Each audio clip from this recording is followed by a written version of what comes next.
آمین حضرات، بڑا اہم گفتگو میں آپ سے کر رہا ہوں، اس کو ذہن نشین کریں اور گھر میں جا کر کے اپنی ماں بہنوں کو بتائیں کہ حیض میں عورت رمضان شریف میں کیا کرے، روزہ رکھے کہ نہیں رکھے،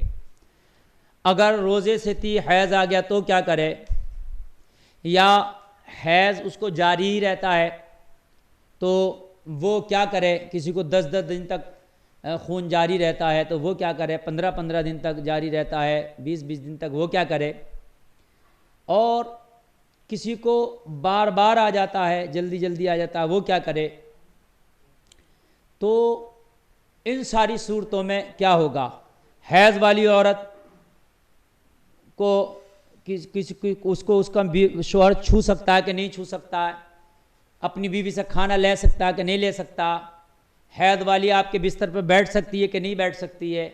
حیض والی کوئی چیز چھو سکتی ہے کہ نہیں چھو سکتی ہے۔ بہت سے لوگ سوچتے ہیں حیض والی عورت نے اگر کوئی چیز چھو لی وہ بھی ناپاک ہو گئی۔ یہ سارے مسائل میں آج آپ کو ساری چیزیں کی وضاحت کرنے لگا ہوں۔ حضرات دیکھیے، میں آپ کو بتاؤں، حیض کی حالت میں روزہ نہیں رکھے گی، اگر حیض ہے تو اس حالت میں روزہ رکھنے کو آقا کریم صلی اللہ تعالی علیہ وسلم نے منع فرمایا ہے۔ اگر کوئی عورت روزے سے تھی اور روزے کے ہونے کے ساتھ ساتھ روزہ بھی پورا بھی ہونے والا تھا، 1 منٹ ہی رہ گیا تھا روزہ پورا ہونے میں، اسے حیض آ گیا تو روزہ اس کا ٹوٹ جائے گا، پھر وہ روزہ شمار نہیں کیا جائے گا۔ اگر بیچ میں دن میں بھی خون آ گیا تو روزہ ٹوٹ جائے گا، روزہ نہیں مانا جائے گا، کیونکہ روزے کے لیے پاکی شرط ہے، اب وہ ناپاک ہو گئی، ناپاکی کی حالت میں وہ اب روزہ نہیں رکھ سکتی، اور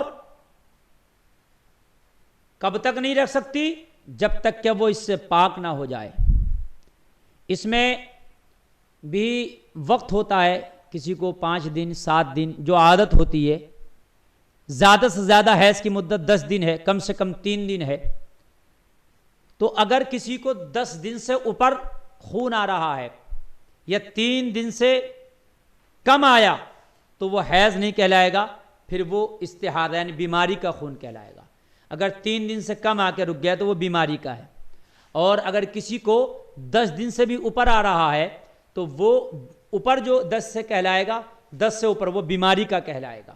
باقی تو عادت کے طور پر ہی ہوتا ہے، کسی کو 7 دن ہوتا تو 7 ہی دن ہوتا، لیکن اگر کسی کو 7 دن ہوا پھر 11 دن ہو گیا اور 4 دن بڑھ گیا تو 3 دن وہ حیض میں شمار ہو جائے گا، چونکہ زیادہ زیادہ مدت اس کی 10 دن ہے، اور جو 1 دن بڑا ہے 11واں دن وہ استحاضہ یعنی بیماری کا خون، تو اس میں کیا ہے، اس میں روزہ رکھیں گی، اس میں نماز بھی پڑھیں گی۔ میں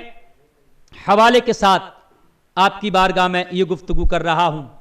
یہ بخاری شریف کی حدیث صحیح ہے،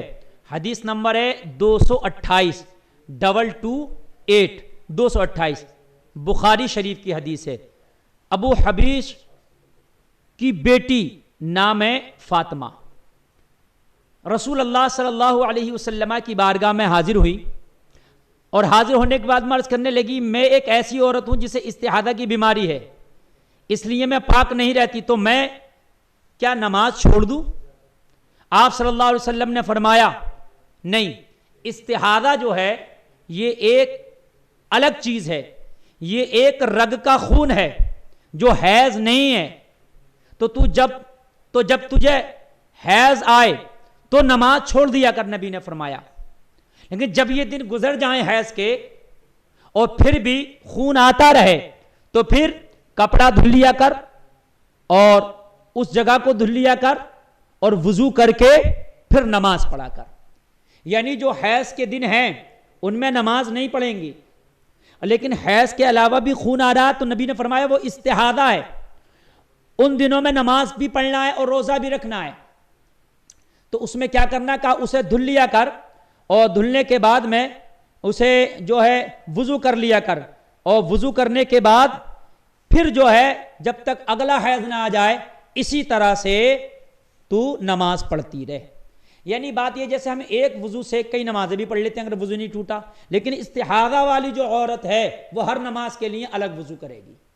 اگرچہ نواقض وضو میں سے کوئی چیز اس کو لائق نہیں ہوئی ہو، جن جن چیزوں سے وضو ٹوٹ جاتا ہے وہ چیز اس کو کوئی لائق نہیں ہوئی ہے، لیکن اس کے باوجود بھی وہ وضو کر کے نئے وضو سے نماز پڑھے گی، چونکہ استحاضہ اس کا چل رہا ہے۔ کیا کرنا ہوگا اس کو؟ وہ کپڑا چینج کر دینا ہوگا، اس کو کپڑے کو دھل دینا ہوگا اور اس جگہ کو دھل کر کے صاف کر لینا ہوگا، اور پھر وہ نماز پڑھے گی۔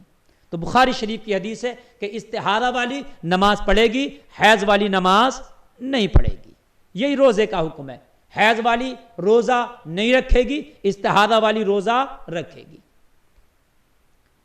ایسے ہی نفاس، جو بچہ پیدا ہونے کے بعد جو خون آتا ہے، تقریباً اس کی مدت 40 دن تک ہوتی ہے، زیادہ سے زیادہ مدت اس کی 40 دن ہے۔ تو اس مدت میں بھی وہ روزہ بھی نہیں رکھے گی، نماز بھی نہیں پڑھے گی، نہ روزہ رکھے گی نہ نماز پڑھے گی۔ اور اس کے بعد بھی اگر خون آ رہا 40 دن کے بعد تو وہ استحاضہ کا کہلائے گا، اس میں روزہ بھی رکھے گی، اس میں نماز بھی پڑھے گی۔ اب سوال یہ پیدا ہوتا ہے کہ روزہ رکھا اور استحاضہ میں رکھ لیا، لیکن حیض اور نفاس میں روزہ نہیں رکھا،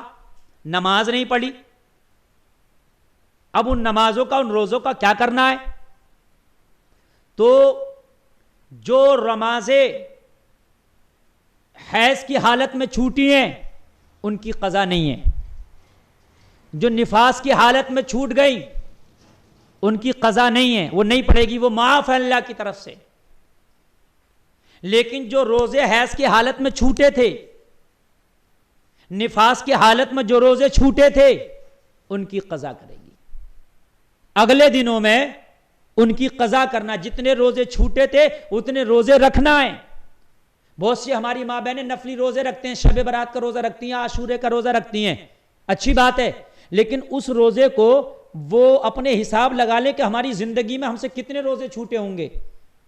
تو جو روزے چھوٹے ہوں گے ان روزوں کو وہ نفلی روزے نہ کر کے وہ اپنے چھوٹے ہوئے روزوں کی قضا کر لیں ان دنوں میں، عاشورے کے دن کا بھی ثواب مل جائے گا، 15 شعبان کا روزے کا 15 شعبان کا بھی ثواب مل جائے گا، اور جو اس کے روزے چھوٹے تھے حیض و نفاس کی حالت میں وہ اس کے روزے بھی پورے ہو جائیں گے۔ تو ان روزوں کو پورا کرنا ہے۔ ایک چیز اور، کیا حیض والی عورت مکمل ناپاک ہو جاتی ہے؟ نہیں، مکمل ناپاک نہیں ہے۔ اگر وہ کسی کو ٹچ کر دے تو وہ شخص جس کو وہ ٹچ کرے وہ ناپاک نہیں ہوگا، اس لیے کہ یہ حقیقی پورا جسم حقیقی طور پر ناپاک نہیں ہوتا ہے، پورا جسم حقیقی طور پر ناپاک نہیں ہوتا ہے۔ اللہ اکبر۔ اگر وہ کسی بستر پر بیٹھ گئی تو وہ بستر ناپاک نہیں ہوگا، کسی ٹاول کو اس نے چھو دیا حیض و نفاس والی نے تو وہ ٹاول بھی ناپاک نہیں ہوگا۔ بہت سے لوگ سوچتے ہیں اس بستر پر بیٹھ گئی تو یہ بستر بھی ناپاک ہو جائے گا، نہیں، وہ کھانا بنا بھی سکتی ہے، کھانا دے بھی سکتی ہے، کپڑا بھی چھو سکتی ہے، بستر پر بھی بیٹھ سکتی ہے، وہ بستر ناپاک نہیں ہوں گے۔ حوالے کے طور پر میں عرض کر رہا ہوں، امی عائشہ بیان کرتی ہیں، بخاری شریف کی حدیث ہے، حدیث نمبر ہے 297 297، بخاری شریف کی حدیث۔ امی عائشہ بیان کرتی ہے نبی کریم صلی اللہ علیہ وسلم میری گود میں سر رکھ کر قرآن مجید پڑھتے، حالانکہ میں اس وقت حیض والی ہوتی تھی۔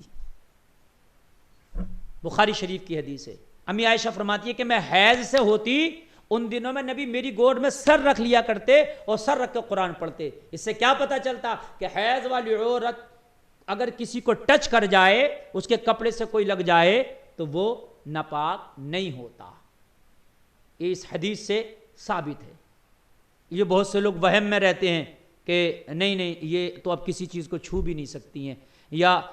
جس کمرے میں نفاس والی عورت ہوتی ہے اس کمرے میں کوئی نہیں جاگا، نہیں کمرے میں چلا گیا تو پرانی بوڑھی کہتی ہیں ناپاک ہو گیا، یہ شوہر والا کمرہ تھا، وہ شوہر بولتی ہیں اپنے زبان میں اس کو، نہیں تو اس کی چارپائی پہ بیٹھ گیا نفاس والی عورت کی، بچے والی عورت کی، اور اس کمرے میں چلا گیا، اب تو بھی غسل کر، ایسا نہیں ہے۔ اگر اس کی چارپائی پر بیٹھ گئے نفاس والی عورت کی، یا اس کے کمرے میں چلے گئے جو بچہ پیدا ہوتا ہے اور 40 دن تک تقریباً ایک بستر یا ایک کمرے پہ رہتی ہے وہ عورت، تو آپ ناپاک نہیں ہو۔